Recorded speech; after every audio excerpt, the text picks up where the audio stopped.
ಓಂ ಶಂ ಶನೈಶ್ಚರಾಯ ನಮಃ.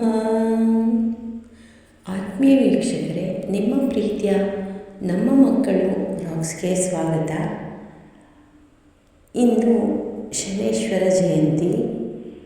ಇದರ ವಿಶೇಷ ಏನು ಅಂದರೆ ಶನಿವಾರನೇ ಶನೇಶ್ವರ ಜಯಂತಿ ಬಂದಿರೋದು.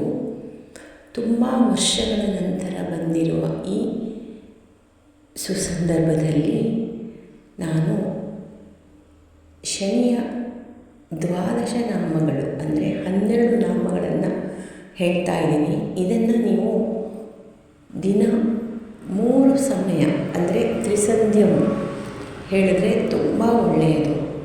ಹಾಗಾಗಿ ಇಂದು ಈ ಸ್ತೋತ್ರವನ್ನು 3 ಸಲ ನಾನು ಹೇಳ್ತೀನಿ. ನೀವು ಕೇಳಿ ಶನಿದೇವರ ಪ್ರೀತಿಗೆ ಪಾತ್ರರಾಗಿ. ಓಂ ಶನೇಶ್ವರ ಸ್ವಧಾಕಾರಿ ಛಾಯಾಭೂ ಸೂರ್ಯನಂದನಃ ಮಾರ್ತಾಂಡಜೋ ಯಮಃ ಸೌರಿಃ ಪಂಗುಶ್ಚ ಗೃಹನಾಯಕಃ ಬ್ರಹ್ಮಣ್ಯೋ ಕ್ರೂರಧರ್ಮಜ್ಞೋ ನೀಲವರ್ಣೋಂಜನದ್ಯುತಿಃ 12 ನಾಮಾನಿ ತ್ರಿಸಂಧ್ಯಂ ಯಃ ಪಠೇತ್ ನರಃ ತಸ್ಯ ಪೀಡಾಂ ನ ಚೈವಾಹಂ ಕರಿಷ್ಯಾಮಿ ನ ಸಂಶಯಃ. ಗೋಚರೆ ಜನ್ಮಲಗ್ನೇಷು ವಾಪಸ್ವಂತರ್ದಶಾಸು ಚ.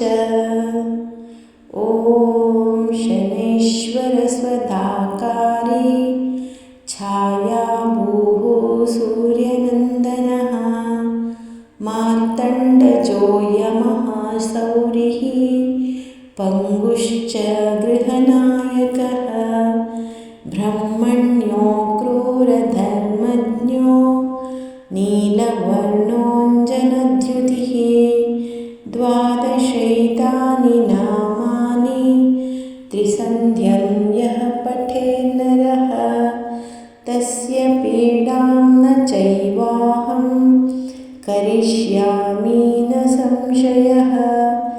ಗೋಚರೆ ಜನ್ಮಲಗ್ನೇಷು ವಾಪಸ್ವಂತರ್ದಶಾಸು ಚ.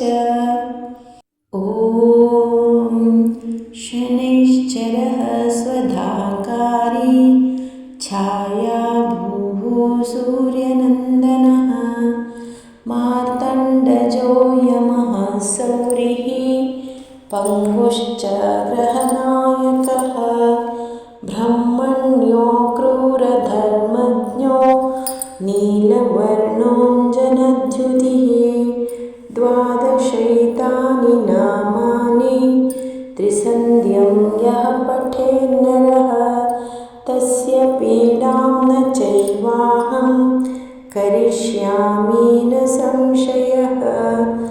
ಗೋಚರೆ ಜನ್ಮಲಗ್ನೇಷು ವಾಪಸ್ವಂತರ್ದಶಾಸು ಚ. ಇತಿ 12 ನಾಮ ಶನಿಸ್ತೋತ್ರಂ ಸಂಪೂರ್ಣಂ.